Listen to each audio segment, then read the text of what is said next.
Bismillahirrahmanirrahim. Assalamualaikum warahmatullahi wabarakatuh. Yang terhormat kepada Bapak Trisna Taufik Darmawansyah ME dan teman-teman seperjuangan saya yang saya banggakan.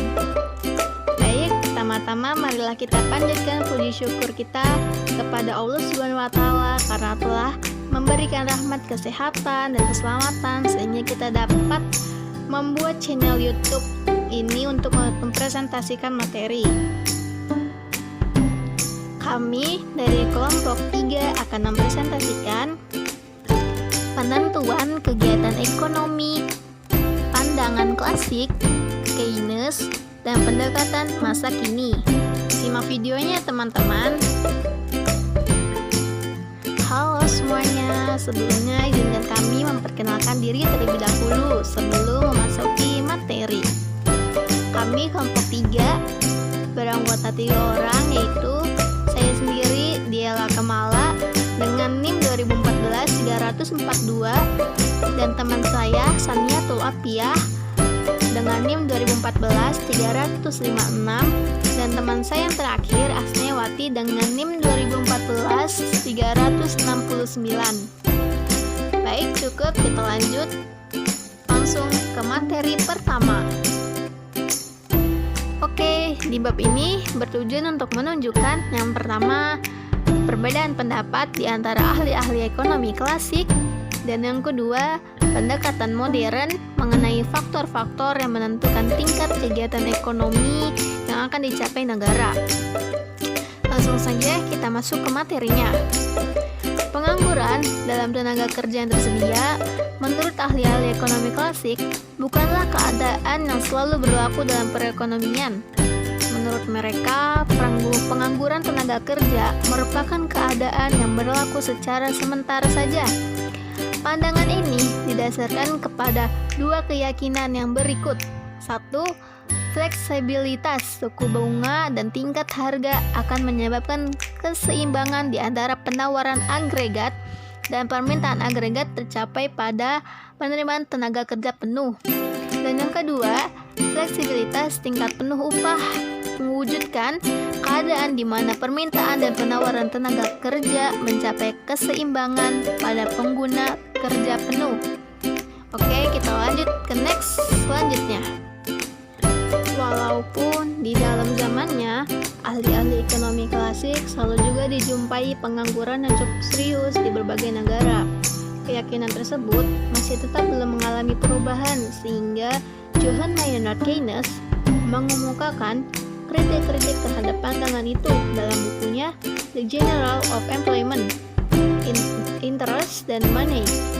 Di dalam buku itu, Keynes mengatakan mengemukakan kritik-kritik terhadap pandangan klasik mengenai kemampuan mekanisme pasar untuk selalu menciptakan penggunaan tenaga kerja penuh. 2. Menciptakan suatu teori baru yang menjelaskan tentang faktor-faktor yang akan menentukan tingkat kegiatan ekonomi dan tingkat penggunaan tenaga kerja. Teorinya ini merupakan landasan utama dari analisis makroekonomi yang wujud pada masa kini. Oke, kita lanjut ke slide selanjutnya. Nah, langsung saja kita masuk ke pandangan ahli ekonomi klasik. Seperti telah dinyatakan dalam pendahuluan dari bab ini, menurut pandangan ahli-ahli ekonomi klasik, dalam suatu perekonomian yang diatur oleh mekanisme pasar, tingkat penggunaan tenaga kerja penuh akan selalu tercapai. Pandangan ini didasarkan kepada keyakinan bahwa di dalam perekonomian tidak akan terdapat kekurangan permintaan. Apabila para produsen menaikkan produksi mereka atau menciptakan jenis-jenis barang yang baru, maka dalam perekonomian akan selalu terdapat permintaan terhadap barang-barang itu. Maka di dalam perekonomian pada umumnya tidak pernah berlaku kekurangan permintaan. Dengan perkataan lain, penawaran bertambah akan secara otomatis menciptakan pertambahan permintaan. Keyakinan ahli-ahli ekonomi klasik bahwa penawaran akan selalu menciptakan permintaan terhadap dengan jelas dilihat dari pandangan Jean-Baptiste Say 1767 sampai 1832. Seorang ahli ekonomi klasik bangsa Prancis, ia mengatakan penawaran menciptakan sendiri permintaan terhadapnya, atau supply creates its own demand. Menurut pendapatnya, dalam setiap perekonomian jarang terjadi masalah kelebihan produksi. Masalah kelebihan produksi apabila hal itu terjadi adalah masalah sementara. Mekanisme pasar akan membuat penyesuaian sehingga akhirnya jumlah produksi akan turun di sektor-sektor yang mengalami kelebihan produksi dan akan naik di sektor-sektor ini di mana permintaan terhadap produksi mereka sangat berlebihan. Berdasarkan kepada pandangan seperti ini, ahli-ahli ekonomi klasik berkeyakinan bahwa di dalam suatu perekonomian sering sekali wujud keadaan di mana jumlah keseluruhan penawaran barang-barang dalam perekonomian, penawaran agregat pada penggunaan tenaga kerja penuh akan selalu diimbangi oleh keseluruhan permintaan terhadap barang-barang tersebut atau permintaan agregat yang sama besarnya. Oleh karena itu, karenanya kekurangan permintaan tidak akan berlaku. Corak kegiatan ekonomi subsisten. Kebenaran pendapat ini tidak terdapat disangkal dalam suatu perekonomian yang terdiri dari dua sektor, di mana penerima pendapatan tidak menabung dan para pengusaha tidak menanam modal. Dalam masyarakat yang seperti itu, sirkulasi aliran pendapatannya adalah seperti yang digambarkan. Dalam perekonomian seperti itu, nilai produksi yang diciptakan sektor perusahaan akan selalu sama dengan nilai seluruh pengeluaran yang dilakukan oleh rumah tangga. Mengapa keadaan seperti itu akan wujud diterangkan dalam uraian di bawah ini? Untuk menghasilkan barang dan jasa, sektor perusahaan harus menggunakan faktor-faktor produksi. Seperti telah dimaklumi, seluruh faktor produksi itu berasal dari sektor rumah tangga. Oleh sebab itu, keseluruhan pendapatan yang diterima oleh faktor-faktor produksi yaitu gaji dan upah yang diterima tenaga kerja berupa ke atas modal yang dipinjamkan, sewa yang diperoleh dari tanah dan harta, dan keuntungan pengusaha merupakan pendapatan sektor rumah tangga. Nilai seluruh produksi sektor perusahaan adalah sama dengan jumlah seluruh pendapatan yang diterima oleh faktor-faktor produksi. Dengan demikian, nilai seluruh produksi di dalam perekonomian adalah sama nilai aliran satu, yaitu nilai seluruh pendapatan yang diterima sektor rumah tangga. Oke, kita lanjut next ke selanjutnya. Nah, di sini saya akan menjelaskan poin-poin pentingnya saja dan secara singkat, yaitu ada corak kegiatan perekonomian modern. Dalam perekonomian yang lebih maju, penerima pendapatan akan menyisihkan sebagian pendapat mereka untuk ditabung. Tabungan ini akan dipinjamkan kepada para pengusaha dan mereka akan menggunakan tabungan ini untuk investasi, yaitu melakukan pembelian barang-barang modal. Investasi akan bertambah jumlah barang-barang modal yang tersedia akan meninggikan kemampuan perekonomian itu menghasilkan barang-barang kebutuhan masyarakat. Sebagai balas jasa kepada kesediaan para penerima pendapatan untuk menabung sebagian dari pendapatan mereka, pengusaha akan membayar bunga ke atas seluruh tabungan yang disediakan oleh sektor rumah tangga. Dan itu ada penentuan suku bangsa. Nah, suku bangsa ini juga meliputi faktor yang menentukan suku bunga, penyesuaian dalam pasar modal, dan yang ketiga, fleksibilitas upah dan kegiatan ekonomi. Selanjutnya yaitu penentuan tingkat kegiatan perekonomian. Akan saya jelaskan secara singkat, yaitu disebabkan oleh kedua keyakinan yang diterangkan. Fleksibilitas suatu bunga menyebabkan penawaran agregat pada pengguna tenaga kerja penuh akan selalu sama dengan pengeluaran agregat.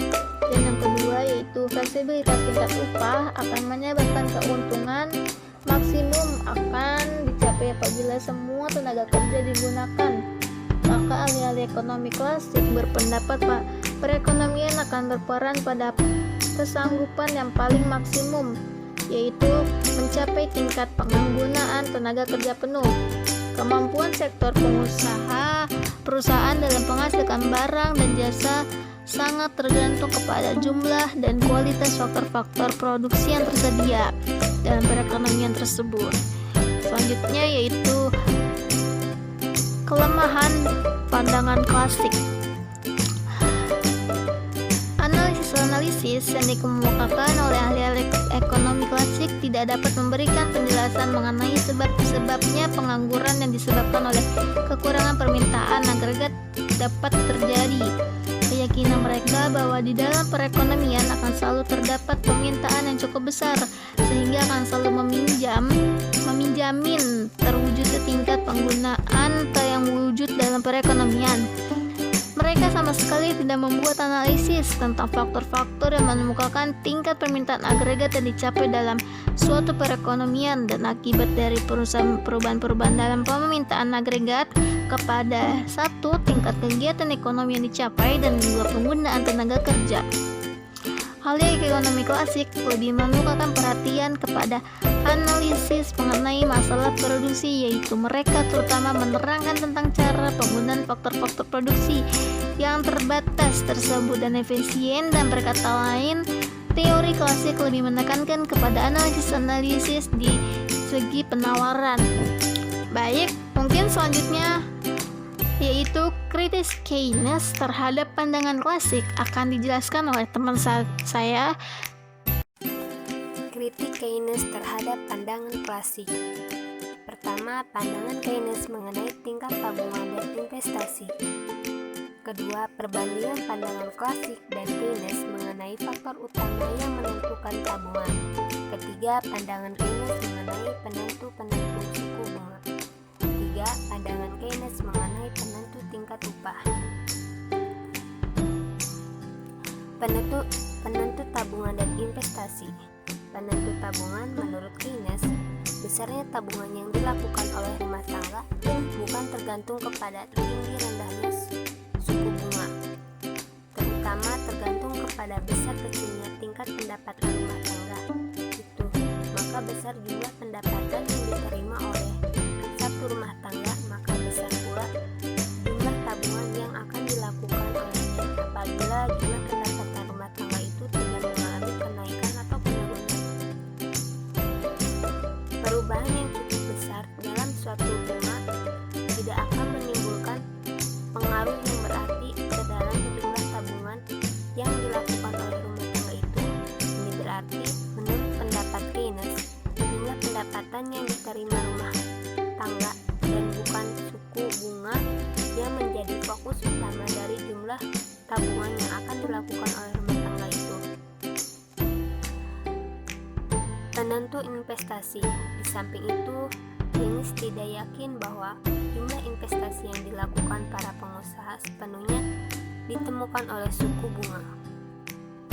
Keynes tetap mengakui bahwa suku bunga memegang peran yang cukup untuk menemukan di dalam pertimbangan para pengusaha melakukan investasi. Tetapi di samping faktor itu terdapat beberapa faktor penting lainnya, seperti keadaan ekonomi pada masa kini, ramalan perkembangannya di masa depan, dan luasnya perkembangan teknologi yang berlaku.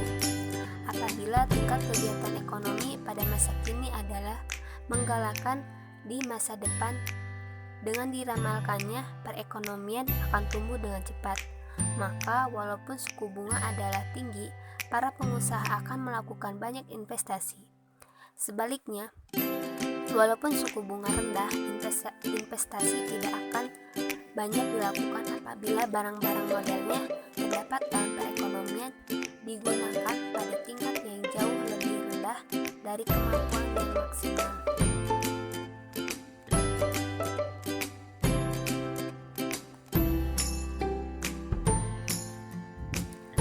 Perbedaan pandangan mengenai penentu tabungan.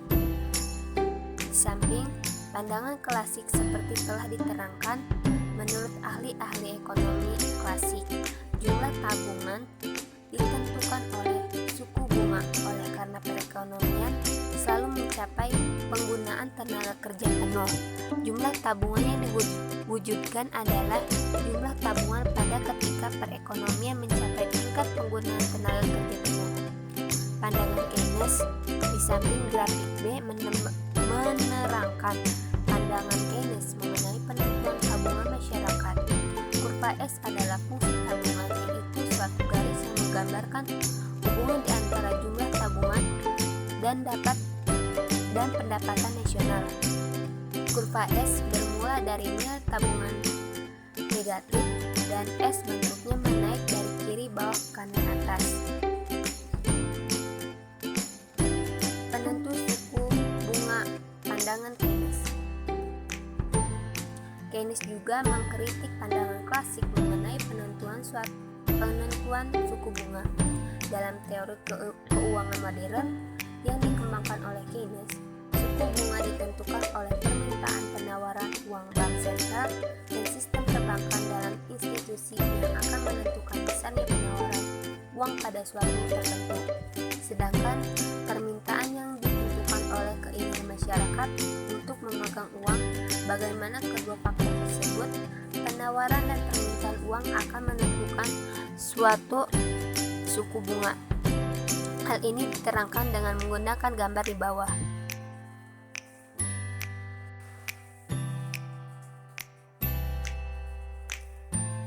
Gambar ini menunjukkan kurva penawaran uang MS dan MS1 dan kurva permintaan uang MD. Sumbu tegak menunjukkan suku bunga dan sumbu datar menunjukkan jumlah uang dalam perekonomian, penawaran uang dan permintaan uang oleh masyarakat. Kurva penawaran untuk bank sentral akan menyediakan uang sesuai dengan yang dibutuhkan masyarakat, dan oleh sebab itu besarnya tidak tergantung kepada suku bunga. Sebaliknya, suku bunga sangat mempengaruhi permintaan uang. Kalau suku bunga dan tingkat pengembalian modal rendah, masyarakat lebih suka memegang uang daripada menginvestasikannya. Oleh sebab itu, semakin rendahnya suku bunga, makin besar jumlah uang yang diminta, dipegang atau disimpan masyarakat. Berdasarkan sifat ini, kurva permintaan pemegang uang MD menurun dari kiri atas ke kanan bawah.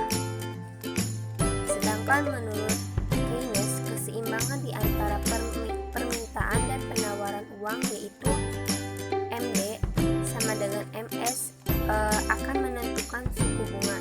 Dengan demikian, apabila pada mulanya dimisalkan penawaran uang adalah MS0, maka keseimbangan MD sama dengan MS0 akan dicapai pada titik E, dan suku bunga adalah R. Kenaikan penawaran uang dari MS0 menjadi MS1 akan memindahkan keseimbangan permintaan dan penawaran uang ke E1 dengan menyebabkan suku bunga turun ke R1.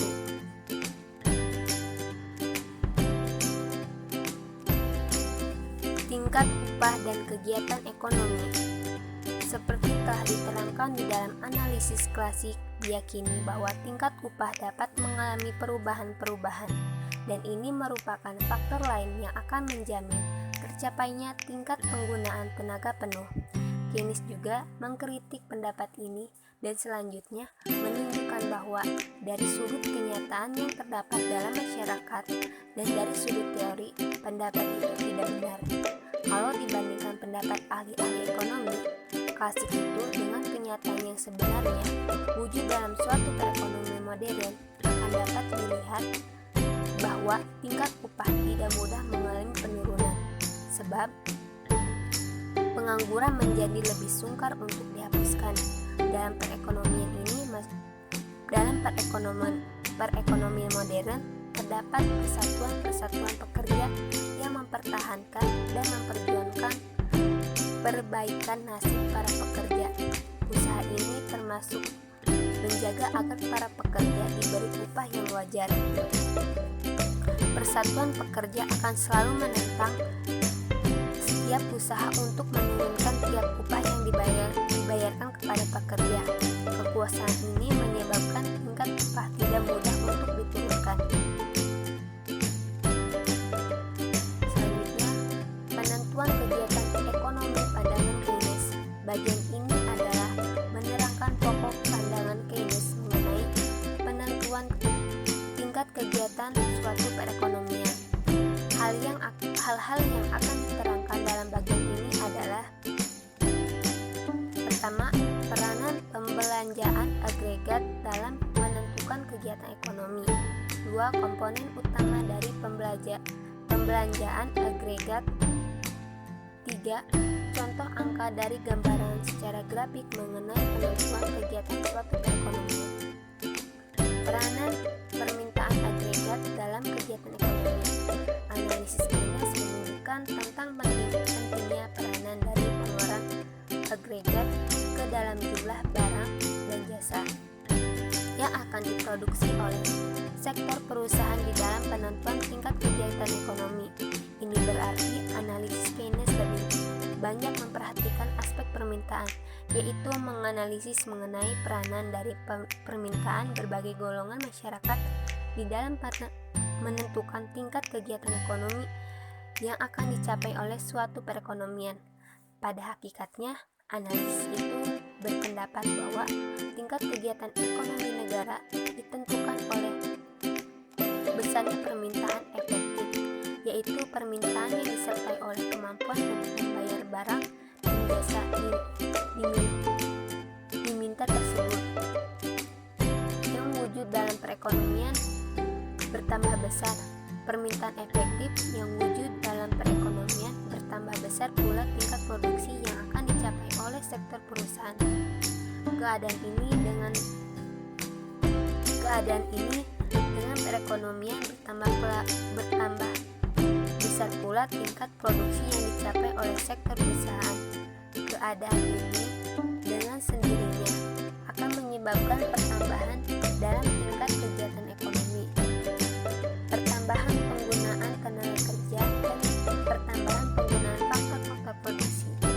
Analisis Keynes merupakan suatu analisis jangka pendek. Penentu pembelanjaan agregat dalam permintaan agregat. Maka dalam uraian ini cukuplah apabila secara ringkas permintaan agregat dan faktor-faktor yang menentukan, misalnya komponen-komponen, dibahas pandangan Keynes mengenai peranan permintaan agregat untuk menentukan tingkat kegiatan dalam suatu perekonomian. Dalam analisisnya, Keynes membagikan permintaan agregat kepada dua jenis pengeluaran konsumsi oleh rumah tangga dan penanam modal oleh para pengusaha. Dalam analisis makroekonomi yang wujudnya sekarang mengeluarkan agregat dalam perekonomian meliputi pula pengeluaran pemerintah dari ekspor. Dengan demikian, pengeluaran agregat dapat dibedakan kepada 4 komponen. Pertama, konsumsi rumah tangga. Kedua, investasi atau penanaman modal. 3. Pengeluaran pemerintah. 4. Ekspor ke pasar dunia. Penentuan kegiatan perekonomian negara. Melalui hubungan ini, dapatlah ditunjukkan dan ditentukan tingkat kegiatan ekonomi yang dicapai dan pendapatan nasional yang diwujudkan. Berdasarkan contoh angka ini, secara grafik akan diterangkan bagaimana tingkat kegiatan perekonomian negara ditentukan. Di sini penentu pembelanjaan agregat. Terdapat 2 gambar. Dalam tabel tersebut ditunjukkan pertama, keinginan sektor perusahaan dalam memproduksi barang jasa. Kedua, jumlah pengeluaran agregat yang meliputi konsumsi rumah tangga, investasi, pengeluaran pemerintah, dan ekspor yang akan dilakukan dalam perekonomian. Kolom pertama menggambarkan beberapa alternatif dari tingkat produksi yang ingin dicapai sektor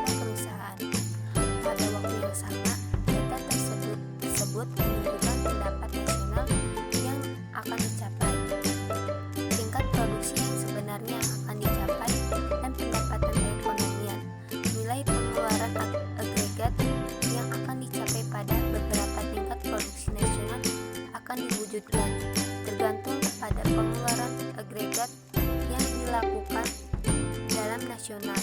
Ditunjukkan dalam kolom kardus. Data tersebut menunjukkan keseluruhan pengeluaran yang akan dilakukan dalam perekonomian. Angka-angka tersebut menunjukkan bahwa makin tinggi pendapatan nasional, makin banyak pengeluaran agregat yang akan dilakukan. Hal ini terutama disebabkan oleh sifat konsumsi rumah tangga, yaitu semakin tinggi pendapatan nasional, semakin banyak konsumsi rumah tangga. Sebab akibatnya, semakin besar tinggi pendapat nasional, semakin meningkat jumlah pengeluaran agregat. Untuk memahami proses penentuan tingkat kegiatan perekonomian, bandingkan dan pada kolom pertama dan kedua. Terlebih dahulu, perhatikan keadaan yang berlaku apabila pendapatan nasional adalah 300 triliun rupiah atau kurang. Angka dalam tabel tersebut menunjukkan pengeluaran agregat melebihi pendapatan nasional, berarti yang diproduksi sektor perusahaan tidak mencukupi, lebih banyak barang dan jasa harus memproduksi untuk memenuhi kelebihan pengeluaran agregat. Maka kegiatan ekonomi negara akan mengalami ekspansi. Keadaan yang sebaliknya akan berlaku apabila pendapatan nasional melebihi 4 triliun rupiah. Apabila pendapatan nasional ada 500 triliun atau 600 triliun rupiah, pengeluaran agregat adalah lebih rendah dari pendapatan nasional. Keadaan ini berarti sebagian barang yang diproduksi sektor perusahaan tidak dapat dijual. Perusahaan akan mengurangi kegiatan dan kontraksi dalam kegiatan ekonomi yang akan berlaku. Dari analisis di atas terdapat disimpulkan bahwa keseimbangan dalam kegiatan perekonomian negara akan dicapai apabila pendapatan nasional adalah sama dengan pengeluaran agregat. Keseimbangan tersebut dicapai pada pendapatan nasional sebesar 400 triliun rupiah. Pada tingkat pendapatan nasional ini, keinginan perekonomian untuk membeli barang adalah sama dengan keinginan perusahaan untuk memproduksi barang. Tabel selanjutnya, berdasarkan kepada angka-angka dalam tabel tersebut, dalam gambar yang kedua ditunjukkan agregat pada berbagai tingkat pendapatan nasional. Pengeluaran agregat tersebut oleh kurva AE. Di sebelah kiri titik kurva AE berada di atas garis AE. Keadaan menggambarkan bahwa pengeluaran agregat melebihi pendapatan.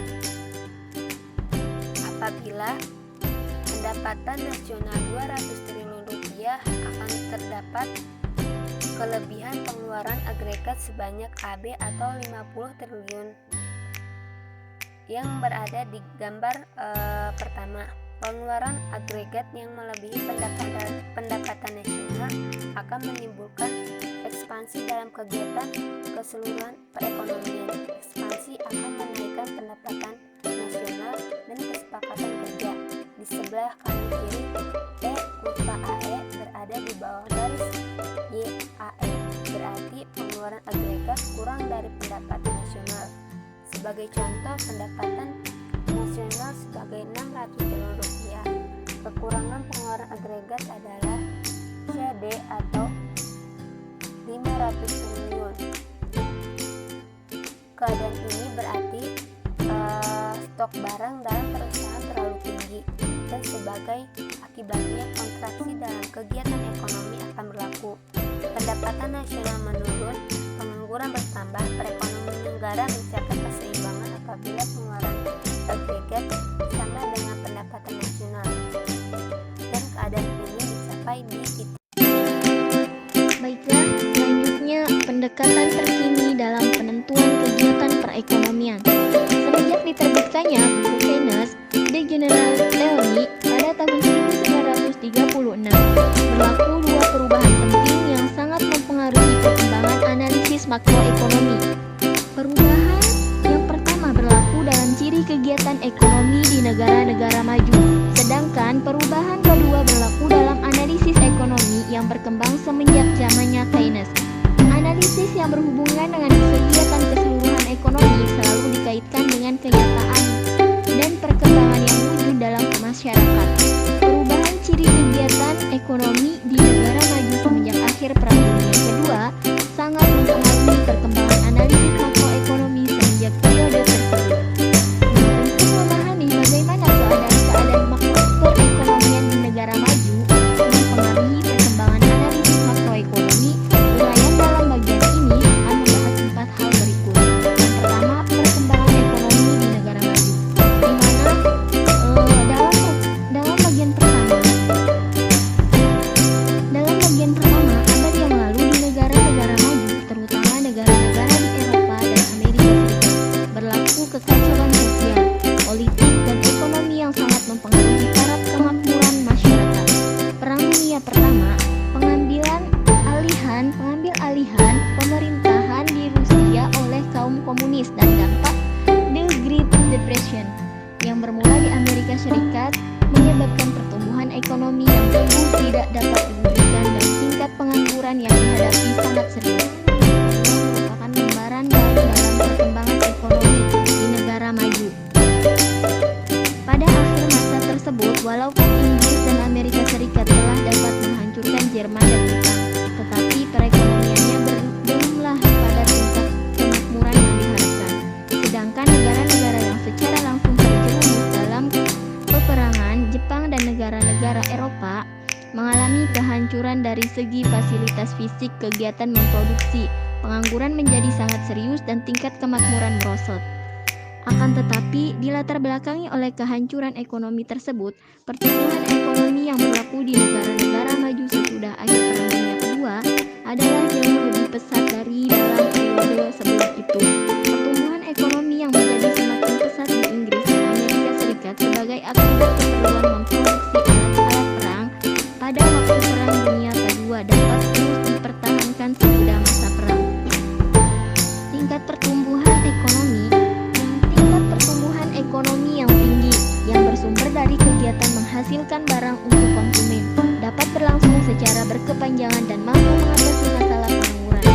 Dan pertumbuhan ekonomi yang dicapai oleh negara-negara Eropa dan Jepang sejak akhir perang tersebut lebih impresif lagi. Dalam periode 2 dekade yaitu tahun 1960-an, negara-negara Eropa dan Jepang mengalami pertumbuhan yang sangat impresif dan menyebabkan bukan saja kegiatan ekonomi yang mengalami kehancuran dapat dipulihkan, tetapi juga kegiatan-kegiatan baru dapat dikembangkan sehingga mewujudkan tingkat pertumbuhan ekonomi yang pesat, melipat gandakan tingkat kemakmuran masyarakat dan mengatasi masalah pengangguran. Nah, mencapai tingkat kesempatan kerja penuh merupakan keadaan yang lebih sering diwujudkan dibandingkan keadaan di masa sebelum perang. Semenjak permulaan tahun 1960-an, masalah utama yang dihadapi perekonomian negara-negara maju sangat berubah coraknya, yaitu dari berbentuk mengatasi masalah pengangguran yang serius kepada diantaranya mempertahankan tingkat kesempatan kerja penuh dan menghindari masalah inflasi dan menciptakan pertumbuhan ekonomi yang lebih pesat dalam jangka panjang. Nah, persoalan